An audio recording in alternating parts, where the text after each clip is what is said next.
Eu não sei se você tem um carro automático, né? Aquele carro que você não precisa mudar marcha, não precisa fazer nada, né? Só dirigir. Hoje tem carro que até dirige para você, né?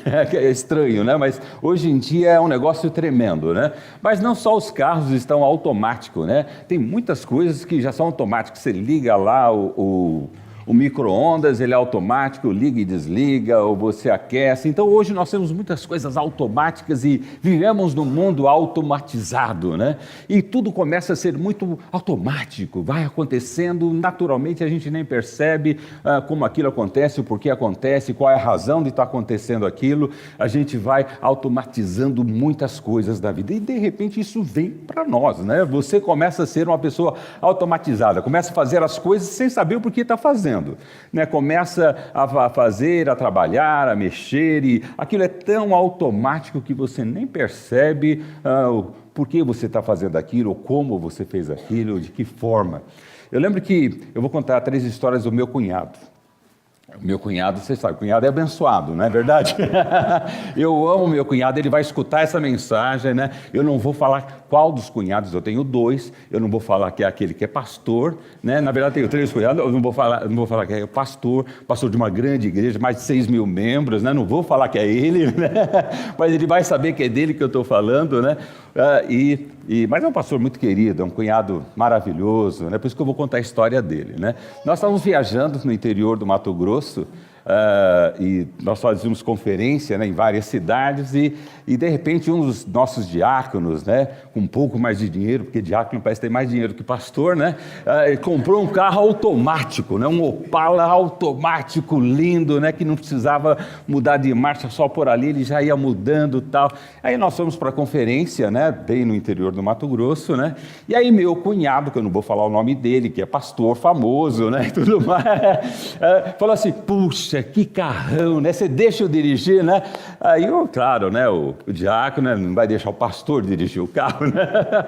Bom, pastor, toma cuidado, né, pastor? Porque não é um carro que muda a marcha, nós estamos na estrada, né? Então, e aí depois todo aquele medo do meu cunhado e tal, mas tinha que prestar o carro, né? E meu cunhado estava doido para dirigir aquele carro. Nós continuamos a viagem, meu cunhado ali no volante, e de repente ele esquece que é automático, né? E ele se sente numa situação de mudar a marcha, né? E o carro automático ele só tem a embreagem, o acelerador, né? A embreagem não, ele tem o breque, né? E o acelerador, e o meu cunhado pensou que era embreagem. E na estrada ele põe o pé no breque, imaginando que a embreagem, o carro breca, vira, né? E todo mundo desesperado e caminhando naquelas estradas do Mato Grosso, mas pela graça de Deus nós estamos aqui para contar a história, né? Deus nos libertou e nos salvou, né? Porque ele não tinha costume de mexer com um carro automático, né? Ele não tinha costume, mas depois, com o tempo, ele foi aprendendo lições nesse sentido, né? Mas assim, foi difícil para ele. Eu vou contar a segunda história dele, né? A segunda história dele, um dia ele foi passar lá em casa para a gente ir numa conferência juntos, né? Porque pastor só vai em conferência, né? O passeio de pastor é fazer conferência, né? Então nós íamos fazer conferência juntos, né? E ele apavorado que ele ia chegar tarde, então ele passou bem rápido lá em casa e olha, vamos, Fernando, vamos rápido. Aí a Edo olhou para ele, como toda mulher observador, Gil, tem alguma coisa errada. Que não tem nada errado, vamos embora, está na hora, precisamos sair rápido e tal. Ele falou: Gil, você está com 2 sapatos de cor diferente, né? Ele estava tão automático de pôr sapato, vir embora tal, que de repente, né? Bom, foi de conferência com sapatos de cor diferente, né? Foi uma mensagem diferente. Mas a última dele, que é tremenda, né? Eles estavam ganhando uma das filhas, né? Na maternidade, a nenê tinha nascido, né? E foi aquela festa, aquela coisa gostosa, a família, todo mundo junto, né? Compartilhando aquele momento gostoso ali no hospital. E aí, claro, na hora que ela foi sair do hospital, aquela despedida, todo mundo indo embora tal, e a esposa dele pegou o nenê, e foi para a porta e ele foi buscar o carro, né? Para buscar a esposa passar em frente ao hospital. Né? Ele passou em frente ao hospital, só que foi embora para casa sem a esposa e deixou a nenê e a esposa lá na porta do hospital. E lá para frente ele lembrou que esqueceu o pacotinho, né? E o pacotão. E aí precisou voltar. Aquela coisa do automático, né? Não sei se você já voltando, às vezes, para casa ou para o serviço, né? A gente está tão acostumado, às vezes, a ir para o serviço, que em vez de ir para a igreja, a gente vai para o serviço no domingo, né? Pega o carro e vai em diferença. Então, às vezes, a vida nos faz viver uma automação sem a gente querer. Na verdade, né? A gente está tão acostumado a fazer aquilo. E na vida cristã, às vezes, não se torna muito diferente isso. Às vezes nós estamos acostumados a orar, a ler a Bíblia, a vir à igreja, a fazer tantas coisas que isso pode se tornar uma coisa quase que automática para nós. Está certo? Está tudo certo. Mas eu não estou pensando naquilo que eu estou fazendo. Eu não estou refletindo naquilo que realmente está acontecendo. Eu não estou vendo, né, os valores e as situações que ali estão ocorrendo, porque eu estou acostumado a cantar, eu estou acostumado a ler a Bíblia, eu estou acostumado a vir à igreja, eu estou acostumado a estar presente. Quer dizer, se torna um hábito e uma automação tão comum que às vezes nós temos igrejas automáticas. Nós temos crentes automáticos que fazem as coisas e fazem certo, mas fazem porque estão acostumados a fazer e esse é o jeito de se fazer. E quando a gente entra nessa automação, a gente perde valores, a gente perde a sensação, o porquê, a razão desse sentido. E às vezes você está fazendo tudo certo, né? Mas pelo fato de você estar fazendo de uma forma tão automática, porque você faz isso sempre, você perde o sentido, o valor, o que realmente aquilo representa. Você perde a alma, você perde o sentimento, você perde o valor. Quando João recebe essa revelação de Jesus, e eu disse ontem, essa é uma carta de Jesus para a igreja, não é uma carta de João Batista. É uma carta de Jesus. Jesus escreveu uma carta. Ele mandou escrever. Naquela época, os autores não escreviam as suas próprias cartas. Paulo não escrevia a sua própria carta. Eles tinham escribas, e eles ditavam essas cartas, depois eles reliam essas cartas e assinavam essas cartas, confirmando que aquela era uma carta dele. Jesus, João simplesmente foi o escriba. Recebeu a revelação, recebeu a palavra, recebeu a orientação de Jesus. E João, então, interpretou tudo aquilo, entendeu tudo aquilo e passou essa mensagem de Jesus para a igreja. E igreja não é a nossa instituição, não é a nossa organização. Nós sabemos que igreja somos nós. E a igreja que somos é a igreja que fazemos, não é a igreja que estamos. Quando você está numa igreja, você está. Mas quando você é membro, você faz daquela igreja. Você é parte essencial. Quando você canta, quando você ora e compartilha a Bíblia, participa, dá o dízimo, dá a oferta, você faz a igreja acontecer. E Jesus está falando para essa igreja, para você e para mim, que fazemos a igreja dele. E Jesus dá essa recomendação e essa orientação para todos nós. Não é somente para o pastor, ou para a organização igreja, que não existia nem a organização igreja, existiam pessoas. E é para pessoas que Jesus está falando, para cristãos que Jesus está falando.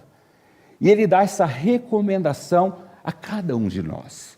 E o livro de Apocalipse, ele não se limita ao futuro, ele fala sobre o futuro, fala sobre a volta de Cristo, fala sobre os últimos tempos, os últimos acontecimentos, as coisas que virão. Mas ele trata do presente. E se nós não entendermos o presente, se nós não sairmos do automático e vivermos o presente, a gente não tem capacidade de entender o futuro, muito menos de ter esperança no futuro, muito menos de querer o futuro. E aí a vida fica desesperançosa. Você vê que é muito pouco que a gente fala do paraíso, da vida eterna, de sairmos dessa vida para uma vida com Deus, só quando tem enterro, né? Geralmente, nos enterros a gente fala sobre isso, né? E eu lembro quando eu era jovem, eu falei ontem, eu ficava desesperado, não fala na volta de Cristo, deixa eu casar primeiro, ter filho, né? Aí pode falar da volta de Cristo. Eu já estou casado, tenho filho, já sou avô, posso falar da volta de Cristo agora, sem problema nenhum, né? Mas assim, esse é um falso pensamento, um pensamento automático. Porque o Apocalipse ele foi escrito para nos dar esperança, dar-nos vida no presente e acreditarmos fielmente naquilo que o Senhor nos prometeu e vai nos dar, porque tem nos dado no presente. Só que para Ele estar nos dando no presente, eu preciso entender essas recomendações, entender essas orientações, aquilo que Ele realmente quer que eu faça, viva, vivencie e trabalhe. É gostoso saber que Jesus escreveu uma carta para nós? Eu acho isso maravilhoso. Eu queria ser um dos apóstolos, né? Não sei se eu toparia morrer como os apóstolos morreram, mas que eu gostaria de sentar no pé do mestre lá e fala, Jesus, fala, Senhor, né? Eu quero ouvir, quero aprender, eu quero saber, eu quero andar com você, né? E eu sempre imaginava como seria ser uma vida de um apóstolo nesse sentido, né? O outro sentido de ser perseguido, ser morto, né? Ter os bens confiscados, não era uma parte muito gostosa de se pensar, mas tudo isso eles passavam. Mas hoje eu penso que Jesus está nos chamando e falando conosco. Claro, Ele fala através de toda a Bíblia, Deus fala através de toda a Bíblia. Através do testemunho, do Evangelho de Jesus, nós temos a vida de Jesus está falando, está nos comunicando algo.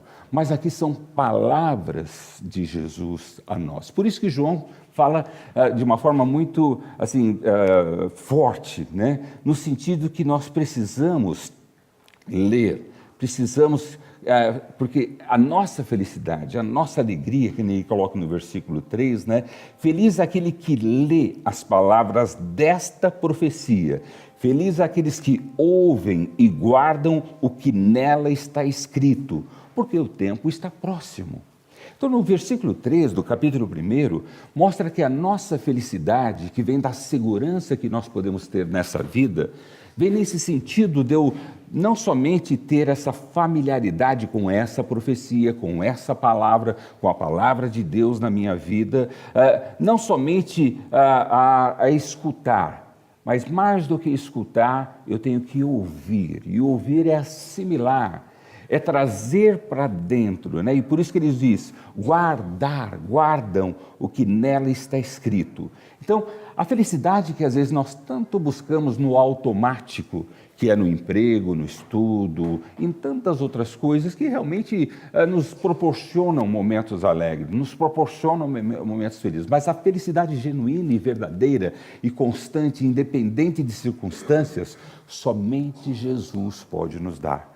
Somente quando eu entrego a minha vida a Ele, confio naquilo que Ele fez por mim de morrer na cruz, perdoar os meus pecados e me salvar, nesse conhecimento e nessa intimidade, nessa jornada com Ele, eu sou feliz. Eu sou feliz. E é isso que Jesus quer para a sua igreja, que a sua igreja seja uma igreja feliz. Feliz não só porque é alegre, acontecem coisas bacanas, mas feliz porque ela tem segurança na palavra, no conhecimento, nessas profecias. E por isso que João vai revelando essas palavras de Jesus para nós e vai nos colocando que essas palavras de Jesus, que é o testemunho dele, que é a palavra de Deus, ela nos tornará felizes porque nós a lemos, nós a compreendemos, nós a ouvimos, nós a aguardamos e com isso, né, nós começamos a usufruir de saber quem é Deus e o que Deus pode fazer por mim. Saber que o Senhor é o Senhor. O Senhor não é o dono da tua empresa, o Senhor não é o presidente da república, o Senhor é o nosso Senhor. E olha que naquela época, César, ele não se contentava, o imperador não se contentava de simplesmente ser o Senhor. Nessa altura desses acontecimentos aqui, ele já queria ser Deus. E eles queriam que, os imperadores desse período, queriam ser chamados de deuses, não mais como filhos de Deus, ou enviados de Deus, mas próprio Deus. E João desafia, Jesus através de João desafia essa igreja a reconhecer quem é Deus, para viver debaixo desse reino, dessa guarda, dessa proteção, dessa promessa, para usufruir dessa felicidade. E por isso que o livro vai tratando sobre isso, e vai tratando de que ele escolhe algumas igrejas representativas, igrejas estratégicas, para que, falando a essas igrejas, está falando a todas as igrejas. Por isso selecionam 7 igrejas. né? A ideia do número, da linguagem, da simbologia do 7, nós já vimos ontem que é aquela coisa completa, plena, que é atemporal, que abrange não só todas as igrejas daquela época, não só aquelas igrejas, ou as igrejas daquela época, mas de todas as gerações. E cada igreja ali representada e escrita ao pastor e a ela, vai ter uma mensagem para nós, comunica algo que Deus e que Jesus quer falar a cada um de nós. Porque não era simplesmente qualquer igreja, era uma igreja que de alguma forma representavam e estavam vivenciando a experiência de muitas igrejas. Porque essa região, que é a região da Turquia, em que nós encontramos as 7 igrejas ali, era uma região talvez a mais rica em termos de cristianismo. Era onde o cristianismo estava mais se desenvolvendo para o mundo todo. E a primeira igreja ali que Jesus fala, né, e que nós temos ali no capítulo 2, que é a igreja de Éfeso, era uma igreja central, era uma igreja que recebia os apóstolos, recebia os discípulos, era uma igreja que estava vivendo numa cidade importante e dinâmica. Então, ali cada igreja tem a sua recomendação, tem a sua vivência, a sua experiência positiva, mas também tem orientações que Jesus quer passar para elas e que isso representa a mensagem para a nossa vida. Por isso eu convido você a abrir a sua Bíblia hoje, no capítulo 2 de Apocalipse, quando começa do versículo 1 ao versículo 7, falar desta primeira igreja em que Jesus está trazendo uma recomendação, uma orientação e que vai nos ajudar hoje a sair do automático. Ao anjo da igreja em Éfeso escreva: estas são as palavras daquele que tem as 7 estrelas em sua mão direita e anda entre os 7 candelabros de ouro. Conheço as suas obras, o seu trabalho árduo e a sua perseverança. Sei que você não pode tolerar homens maus, que pôs à prova os que dizem ser apóstolos, mas não são, e descobriu que eles eram impostores. Você tem perseverado e suportado sofrimentos por causa do meu nome, e não tem desfalecido.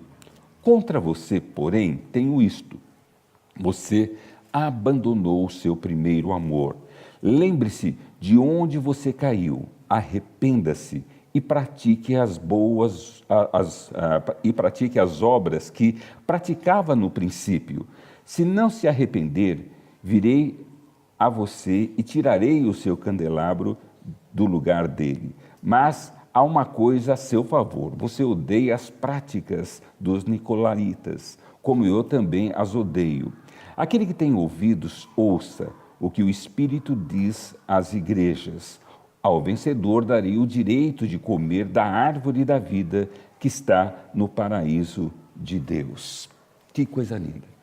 Quando você pensa na igreja de Éfeso, e imagina que essa igreja, que hoje, que eu coloquei para vocês, está ali a Turquia, era uma igreja poderosa, uma igreja grande, uma igreja influente, uma igreja que tinha uma capacidade intelectual, tinha uma capacidade cultural. Eu acho que eles tinham um teatro tão bonito como o nosso aqui, tinham uma orquestra bonita como a nossa aqui. Eles tinham ali naquela cidade, era um centro, porque era um centro comercial, um centro de negociações ali da Ásia. E aquela igreja e aquela comunidade que faziam parte daquela igreja em Éfeso, era uma igreja estratégica, importante, não só porque vivia numa cidade como essa, mas que também havia idolatria, havia o controle do governo romano, havia os judeus, havia muitas coisas, mas também existiam pessoas do mundo todo passando por ali. Então, a igreja cresceu e se desenvolveu, a igreja se tornou uma igreja referência importante, e provavelmente o apóstolo João tenha sido até faleceu ali naquela igreja, mas assim, não foi a primeira vez que Jesus falou a essa igreja. Não foi a primeira vez que Jesus buscou comunicar algo importante para ela. E não é a primeira vez que ela é elogiada, porque você vê aqui, puxa vida, né? Que igreja, né? Conheço as suas obras, o seu trabalho árduo, a sua perseverança. Eu sei que você não tolera os homens maus, que pôs à prova os que dizem ser apóstolos falsos, né? Você tem perseverado, suportado os sofrimentos do meu nome e não tem desfalecido. Quando você olha uma igreja dessa, fala, meu pai, essa é uma igreja padrão. É uma igreja que nós queremos ser, e realmente era uma igreja muito boa. Tão boa que ela era visitada, tão boa que ela era referência às igrejas da época.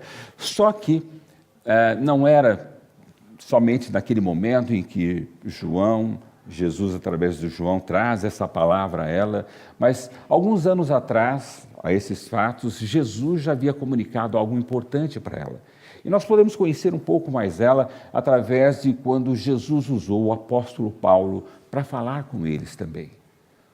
Então, quando você vai lá no livro, né, e eu convido você a ir no livro de Efésios, né, você vê que essas mesmas características, essa mesma importância, essa igreja já refletia ali há alguns anos atrás. Há muitos anos, talvez uns 30 anos atrás, desses fatos que agora estamos relatando, essa igreja já era uma igreja grande, uma igreja importante e uma igreja abençoadora. Veja como Paulo se refere a ela em 1 Efésios capítulo 1, versículo 15. Depois de ele fazer um tratado e uma referência sobre Cristo e como todas as coisas vão convergir em Cristo, nas coisas celestiais e terrenas, da dispensação. Quer dizer, quando Paulo traz toda a sua introdução do versículo 1 até o versículo 13, mas veja como ele se refere no versículo 15 sobre a igreja de Efésios.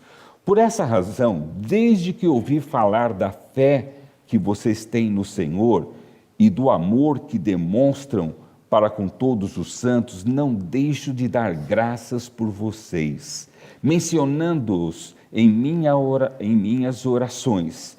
Peço que o Deus de nosso Senhor Jesus Cristo e glorioso Pai dê a vocês espírito de sabedoria e de revelação no pleno conhecimento dele. Pleno conhecimento dele. Era uma coisa que, apesar deles já estarem sendo referência e fazendo muitas coisas certas e corretas, ainda não havia uma plenitude do conhecimento de Cristo na vida daqueles irmãos. Aqueles irmãos ainda estavam, apesar de cantarem, lerem, estudarem, praticarem boas obras, serem uma igreja importante, referência, a plenitude plena, completa, da satisfação, da presença e da relação com Cristo ainda não estava presente na vida deles, e faltava essa dimensão maior que Deus queria dar, faltava essa dimensão mais profunda. Estava tudo certo, mas poderia ser mais certo, estava tudo bom, mas poderia ser melhor ainda. E Jesus, desde aquela época de Paulo, já estava preocupado em aquela igreja que era boa ficar melhor, naquela igreja que já era padrão, ser mais padrão ainda, mas porque aqueles irmãos não estavam vivendo essa plenitude, não estavam vivendo essa totalidade de se integrar em Cristo, com Cristo, não só viver as coisas, não só obedecer a Cristo, não só fazer aquilo que Cristo quer, mas viver a própria vida de Cristo na vida deles, na intensidade e na relação que Ele queria. Então, veja que ali em Efésios, alguns anos muito atrás, quando João, em Apocalipse, traz essa palavra de Jesus a essa igreja, ele já era uma igreja excelente, mas era uma igreja que ainda não vivia essa plenitude, não vivia tudo isso. E aí Paulo vai trabalhando na vida deles, trazendo essa palavra de Deus e essa revelação de Deus à vida deles, orientando essa igreja a buscar essas coisas, a ter essas coisas. Por isso que no capítulo 2 de Efésios, ele vai falar sobre a nova vida em Cristo. Uma nova vida em Cristo, com Cristo, não somente com Cristo, mas em Cristo. Isso vai sendo uma temática dentro do livro, construindo uma coisa que não é feita para Cristo, mas é em Cristo na minha vida, em Cristo vivendo em mim, a graça do Senhor em todas as dimensões da minha vida.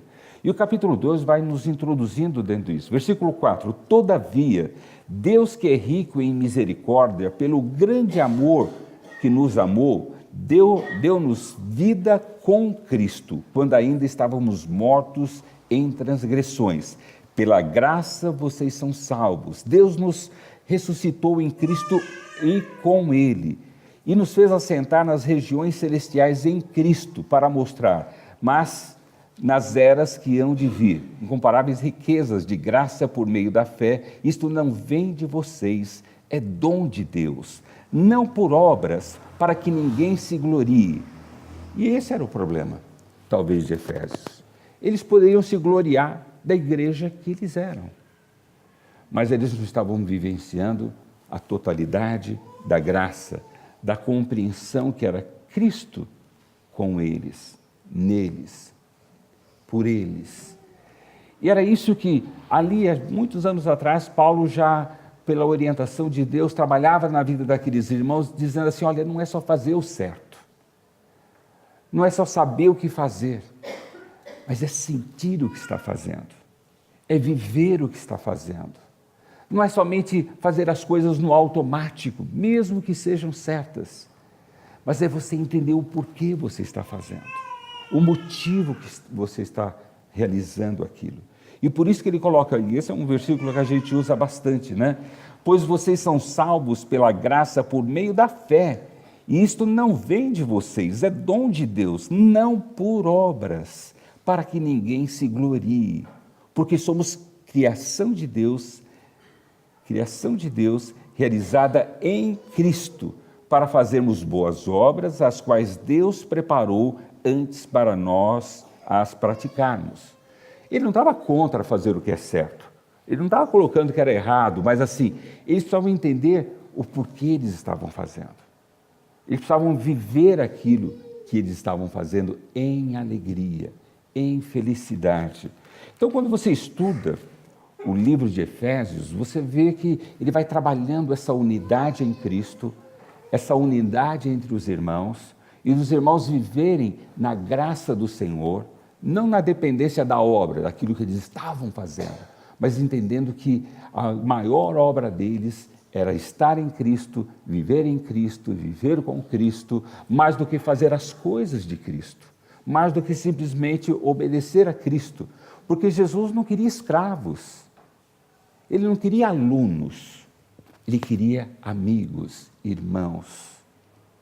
E esse livro vai tratar sobre essa nossa unidade em Cristo, vivenciando essa vida em Cristo. E o capítulo 4 vai lidar sobre isso, essa unidade do corpo de Cristo.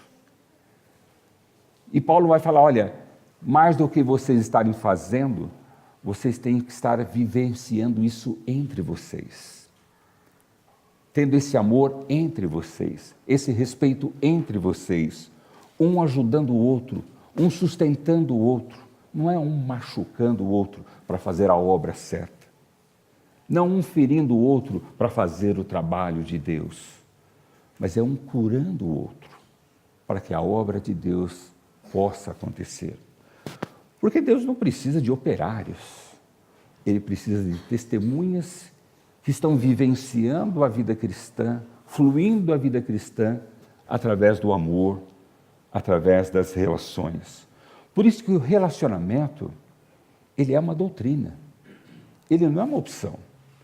A gente conhece a doutrina do dízimo, a doutrina do estudo, tantas doutrinas que são doutrinas essenciais e importantes, mas a doutrina do relacionamento, a importância que eu dou para o meu irmão, o suporte que eu dou para o meu irmão na sua fraqueza, não é porque meu irmão está caindo, eu vou lá e empurro ele. Eu vou lá e salvo ele. Eu liberto ele. Eu o ajudo, porque é isso que Cristo faz. A minha unidade em Cristo, eu unido em Cristo, Cristo em mim, não empurra o meu irmão. Ele salva o meu irmão, liberta o meu irmão, cura o meu irmão. A doutrina do relacionamento Ela é tão importante porque é isso que Deus veio fazer conosco, se relacionar com cada um de nós. É isso que Jesus está falando em Apocalipse.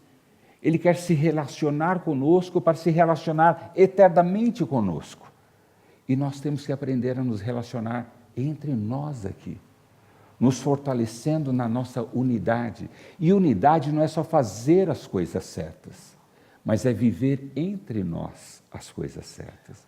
Eu consigo perdoar alguém de fora, que fez alguma coisa errada, mas eu não consigo perdoar um irmão ou uma irmã que talvez tenha cometido um erro aqui dentro. Às vezes eu consigo tentar salvar um pecador lá fora, mas não salvo um pecador aqui dentro.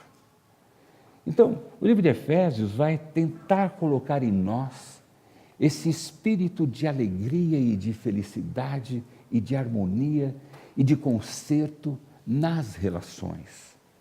Porque a nossa felicidade não está só em fazer o certo, mas praticar o certo entre nós. Os dons, os talentos, o perdão, a graça. Por isso que o capítulo 4 ele vai tratar assim, olha, como prisioneiro do Senhor, no sentido de que agora Ele é o nosso Senhor, rogo-lhes que vivam de maneira digna da vocação que receberam. Isso é uma vocação. Veja, não é uma opção. Nós somos vocacionados para viver assim. Não é só o pastor, não é só o seminarista, não é só o missionário. Cada um de nós somos vocacionados. Vocacionados é assim, nós somos chamados para fazermos isso. Então, o que nós somos chamados para? O capítulo 4 começa assim, como prisioneiros do Senhor, na ideia assim, de que quem reina a minha vida é Deus. E se Ele se Ele está reinando sobre a minha vida, então eu preciso entender a vocação, do que Ele está me chamando para que eu venha fazer. E o versículo 2 do capítulo 4 vai fazendo essa complementação. Sejam completamente, sabe o que é completamente? Completo, está cheio.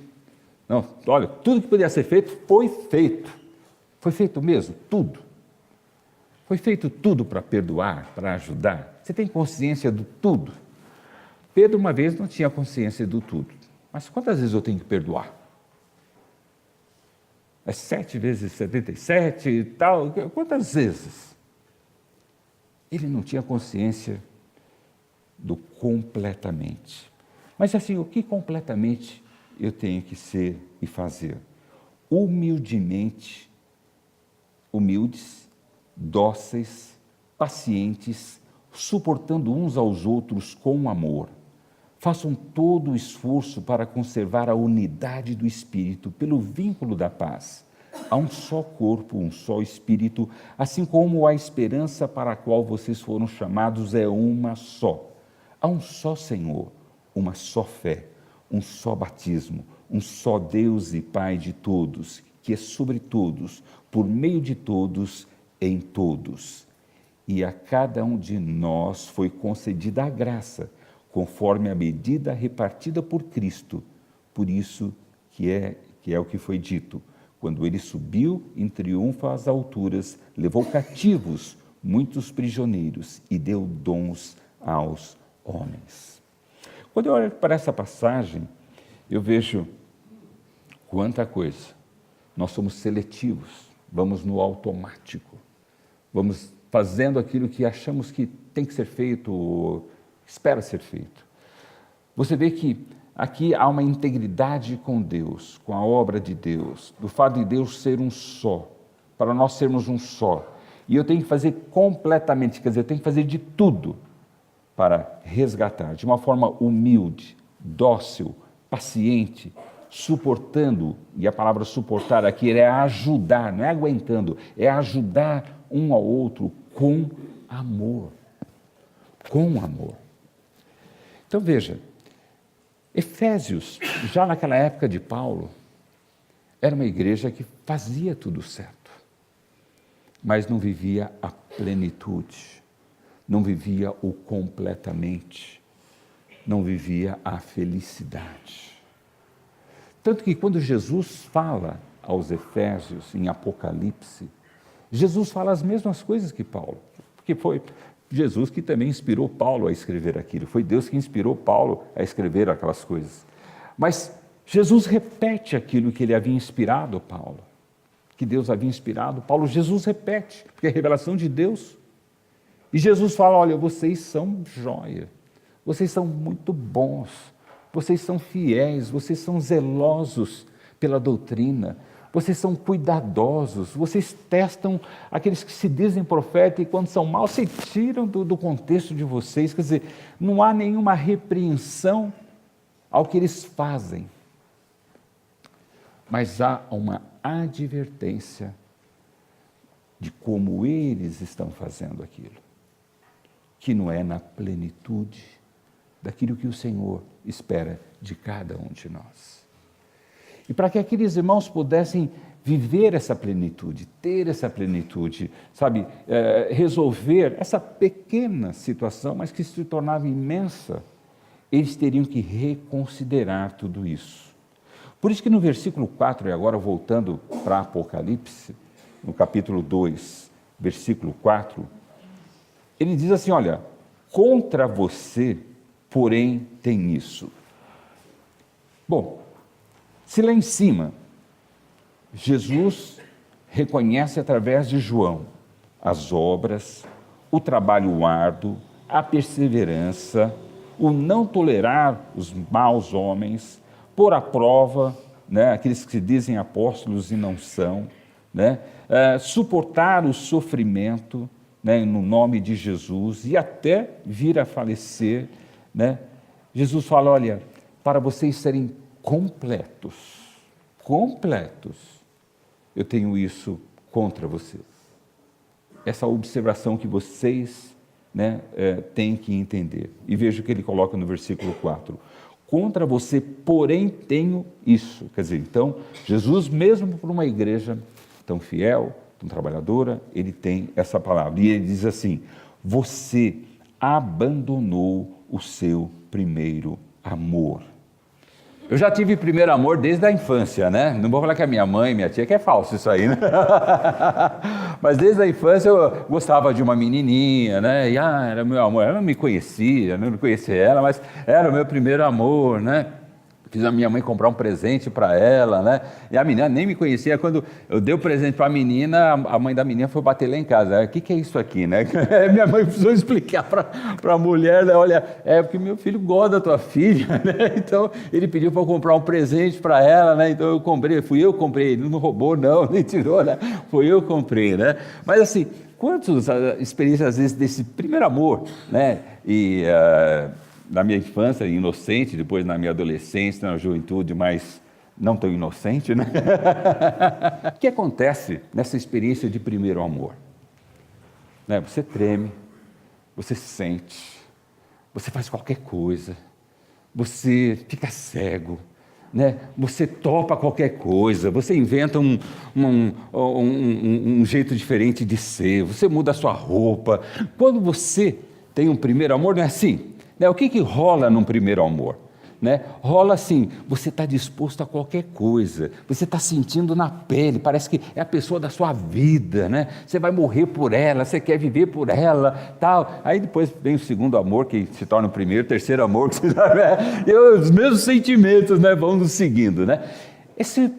Aqui está falando sobre, não só em termos de primazia, de ser o primeiro, mas dessa ideia, desse sentimento, dessa emoção, dessa disposição natural que deve brotar em nós. Não uma disposição somente intelectual das coisas de Deus. Não uma disposição somente porque eu sei, eu tenho que obedecer, é assim que eu aprendi. Isso é a religião que faz. Mas assim, o sentimento que Jesus quer é um sentimento de primeiro amor. Aquele sentimento que quando você se converteu, você ergueu a mão, você veio aqui à frente, você confessou seus pecados, você não estava nem aí com ninguém, porque você se relacionou com Jesus e precisava de Jesus, né? Porque Ele é a sua vida, era a sua vida, a sua esperança, e você recebe Ele e faz qualquer coisa por Ele. Eu lembro que quando eu me converti, né? Eu era difícil para me converter, né? Assim, porque eu achava que eu não precisava, né? Não precisava de Deus, não precisava de nada, aquela coisa toda. E aí eu tinha um amigo meu que sempre ficava me incomodando, vai lá para a minha igreja, vai lá para a minha igreja, né? Para ele parar de ficar me enchendo, porque a gente morava quase na mesma rua, né? Um dia eu falei, vou lá naquela igreja para esse cara parar de ficar me amolando, né? E eu sentei lá atrás, né? Assim, né? Não quero nada com ninguém, só vim aqui para cumprir esse dever desse rapaz parar de ficar me amolando. Tá, mas achei interessante aquilo, achei interessante a música, comecei a sentir alguma coisa diferente. Então, de repente eu comecei a participar daquela série de conferências que estava tendo e comecei a ir com um pouco mais de frequência. De repente, num determinado dia, eu entendi o que Jesus queria. Queria me dar vida, vida nova, queria fazer com que eu nascesse de novo. Não sei como, aquela pessoa envergonhada, acanhada, orgulhosa, vaidosa, sem relacionamento nenhum, eu levantei a minha mão, fiquei em pé e fui lá na frente. Que doideira, né? Se eu pensasse, eu não fazia aquilo de forma nenhuma, mas era o primeiro amor que estava vindo ali de dentro. Era aquela coisa que me chamava e me ardia no meu coração, que eu não podia resistir àquele convite de Jesus na minha vida. E sabe o que aconteceu? Aquele primeiro amor continuou sendo o primeiro amor. E tem sido o meu primeiro amor, porque comecei a ler a Bíblia, comecei a orar, comecei a santificar a minha vida. Eu tinha 18 anos, comecei a deixar as coisas erradas que eu fazia, busquei fazer os concertos que eu tinha que fazer, porque era aquilo que eu queria fazer, era aquilo que eu sentia de fazer. Não é que eu tinha aprendido, eu não tinha nascido num lar cristão, eu não sabia a doutrina, eu não sabia, tanto que eu fui me batizar muito tempo depois, quando eu descobri que Jesus queria que eu me batizasse. Então eu quero me batizar também. Mas assim, eram coisas que eu sentia na pele, eu sentia a necessidade de ler a Bíblia. Eu não lia porque eu queria saber, eu precisava ler a Bíblia. Eu precisava comer a Bíblia, tanto que quase eu reprovava de ano, né? Porque na hora que eu ia estudar, quando eu chegava do serviço, começava a estudar, mas já pegava a Bíblia logo e começava a ler a Bíblia e deixava os estudos de lado. É o primeiro amor, você é apaixonado, você sente aquilo. Quando Jesus fala sobre isso, ele não está falando, você precisa aprender todas as coisas, você tem que fazer todas as obras, você tem que ser fiel. Ele fala, eu quero sentir você e eu quero que você me sinta. E eu quero que você faça as coisas porque eu estou em você, você em mim, e nós somos um. E eu vou te dar tudo aquilo que você precisa, porque eu sou o alfa, o ômega, eu sou o princípio, eu sou o fim. Eu sou aquele que era, que é e que vai ser. E eu posso te completar, e eu posso ser em você. Hoje eu estudo todas as doutrinas. Hoje eu faço todas as ordenanças, mas eu faço porque eu sinto, porque eu gosto, porque eu quero. Não porque intelectualmente eu tenho que fazer. Não porque senão eu vou para o inferno. Não porque senão eu desagrado a Deus. Não, eu quero porque eu gosto. Está em mim ser assim, porque Cristo está em mim. Quando ele fala sobre Éfeso, né, a igreja lá dos Efésios, ele se refere a isso. Porque quando você olha aquela igreja, fala, gente, eu queria ser membro dessa igreja. Eu queria estar nessa igreja. Tudo acontece direitinho, tudo é correto, tudo é perfeito. A obra, a doutrina, o zelo, o cuidado, né?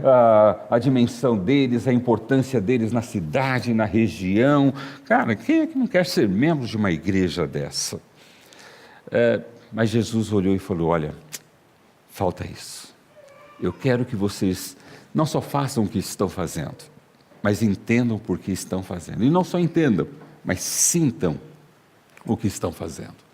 E com isso, vocês vão estar realmente preparados para serem felizes. Então a mensagem para Éfeso, para a felicidade plena que ele promete no capítulo 1, que é abordado de aquele que pode dar a felicidade, através da palavra, através do conhecimento da palavra, através do ouvir, do guardar, do praticar. Jesus não quer, intelectuais. Jesus não quer advogados. Jesus não quer juristas. Jesus não quer peão, obreiro. Jesus quer pessoas, irmãos, irmãs, vidas de pessoas. Ele quer viver em você e fazer com que você possa ser feliz. E quando você conhece e se relaciona com Deus no seu presente assim, você tem coragem de ir depois para o capítulo 4 de Apocalipse e desvendar o futuro, desvendar a vida eterna, desvendar os fatos que irão acontecer. Então, quando eu olho para a igreja em Éfeso, os Efésios, eu vejo que aqueles irmãos precisavam resgatar, ter de novo. Sabe por quê? Uma das promessas mais lindas para essa igreja, e que é para você e para mim também, que nós que somos fiéis e guardamos todas essas coisas, mas que talvez precisamos resgatar esse sentimento, essa emoção, essa flor da pele do primeiro amor. Eu acho lindo quando ele coloca no versículo 7 a promessa. Olha que promessa linda, olha que promessa tremenda. Aquele que tem ouvidos, ouça o que o Espírito diz às igrejas. Ao vencedor, darei o direito de comer da árvore da vida, que está no paraíso de Deus. Isso é tão profundo que eu poderia pregar para vocês mais uma hora se vocês tivessem disposição para me ouvir, de saber o que é comer da árvore da vida e estar no paraíso de Deus. Isso aqui é uma coisa assim, é Deus resgatando Gênesis para nós. É Deus nos levando de volta ao paraíso, ao jardim do Éden, prometendo que essas coisas irão acontecer na nossa vida hoje. Hoje você vai voltar a experimentar a árvore da vida e ter o paraíso do Senhor, estar no paraíso de Deus. A palavra paraíso no grego, a palavra paraíso, ela tem a ideia de jardim, mas tem a ideia de parque também. Então, quando você pensa em jardim e parque, você não pensa num jardim de cemitério, A gente pensa num jardim bonito, com flores, Num parque, você não pensa num parque capenga, você pensa que não sou mais no Beto Carreiro, de diversão, de alegria, E é bem isso mesmo. Ele nos promete vida eterna e felicidade, estar no paraíso com Ele. E essa promessa não tem a ver só com o futuro. Aquele que tem ouvidos ouça o que o Espírito diz às igrejas. Ao vencedor darei o direito de comer da árvore da vida que está no paraíso de Deus. Quando a gente pensa, e agora a gente começa a olhar o futuro que espera a todos nós, um dia todos nós iremos sair dessa vida. E para onde nós iremos? Aqueles que estão no Senhor, sentindo o Senhor, vivenciando o Senhor, que já estão comendo da árvore da vida, irão para o paraíso. Esse local de divertimento, de felicidade, de alegria, que Deus tem para cada um de nós. Claro que há uma jornada até esse paraíso. Há uma necessidade de eu estar comendo dessa árvore da vida, desse fruto, para que eu realmente possa viver naquele paraíso. Só que o paraíso começa a ser agora. O seu jardim do Éden pode começar hoje no seu lar, hoje na sua vida. Deus não tem uma promessa de felicidade futura, Ele tem uma promessa de felicidade presente, de você começar a experimentar o que é paraíso, começar a experimentar o que é comer da árvore da vida. E quando você começa a comer e começa a viver a alegria do Senhor, você não quer mais sair disso e quer fazer muito mais do que você faz e com muito mais intensidade o que você faz. Então, se eu me acordar e me lembrar que eu tenho que resgatar na minha vida não só a minha intelectualidade das coisas do Senhor, não só a minha obediência das coisas do Senhor, mas os meus sentimentos nas coisas do Senhor, eu vou estar agradando ao meu Senhor, me alimentando das coisas do meu Senhor e já vivendo o paraíso do meu Senhor. Deus tem isso para você, Deus tem isso para mim. Você que é fiel, talvez como os Efésios, talvez você que tem guardado a lei, a doutrina, se protegido, se guardado, Às vezes, quando nós entramos no automático, nós esquecemos que a vida é muito mais do que aquilo que simplesmente acontece. Ela acontece por uma razão. Cristo está vivo em mim. Ele quer viver em mim. E essa vida vai se dar entre nós, na igreja. Não só salvando os que estão fora da igreja, mas salvando os que estão dentro da igreja. Não só curando os que estão fora da igreja, mas curando os que estão dentro da igreja. Não só perdoando as pessoas de fora, mas perdoando as pessoas de dentro. Quer dizer, essa unidade com Deus acontece entre nós. E por isso que a igreja existe. Para que nós possamos praticar e vivenciar essa unidade. Eu já perdoei você tudo que eu podia perdoar. Eu já busquei você no inferno tudo que eu podia buscar. Eu já fiz tudo que você precisa que seja feito. Você tem consciência da plenitude dessas coisas? Eu acho que eu não fiz tudo. Eu preciso fazer. Eu acho que eu não amei com essa intensidade que Cristo me amou. Eu preciso amar. Eu não perdoei nessa intensidade que Cristo perdoou. Eu tenho que perdoar. E Deus me dá a oportunidade de perdoar, suportar, amar, colocando pessoas que vão precisando de mim nessa jornada. E as primeiras pessoas são as pessoas da minha igreja e depois do meu convívio. Que Deus nos ajude, nos guie, nos abençoe e resgate em nós, né, esse desejo de buscar esse primeiro amor que nós abandonamos em troca, às vezes, da intelectualidade, da legalidade, do formalismo, que não tem nada de errado nisso. Mas quando isso vai no automático, nós perdemos o real sentido da vida e por que vivemos e para quem vivemos. E que Deus possa nos abençoar, nos guiar, nos dirigir nessa jornada, de entender que talvez a recomendação que hoje eu preciso levar para casa é buscar querer sentir como eu me senti quando eu me entreguei a Cristo e Cristo me recebeu. E tudo que eu vinha fazer, eu fazia porque eu não só entendia, às vezes eu nem entendia, mas eu sentia e eu fazia, porque eu amava Cristo, porque eu sabia que Ele tinha me amado. Que nós possamos sair daqui hoje à noite, convictos de que Jesus não está nos acusando, nem recriminando, nem mandando a gente para o inferno, nem falando que a gente está reprovado, não. Ele está falando, eu quero que vocês sejam plenos, eu quero que vocês sejam felizes, eu quero que vocês vivam tudo o que vocês possam viver nessa vida e na vida vindoura. Mas eu só vou acreditar na vida vindoura se eu começar a viver isso agora, neste momento.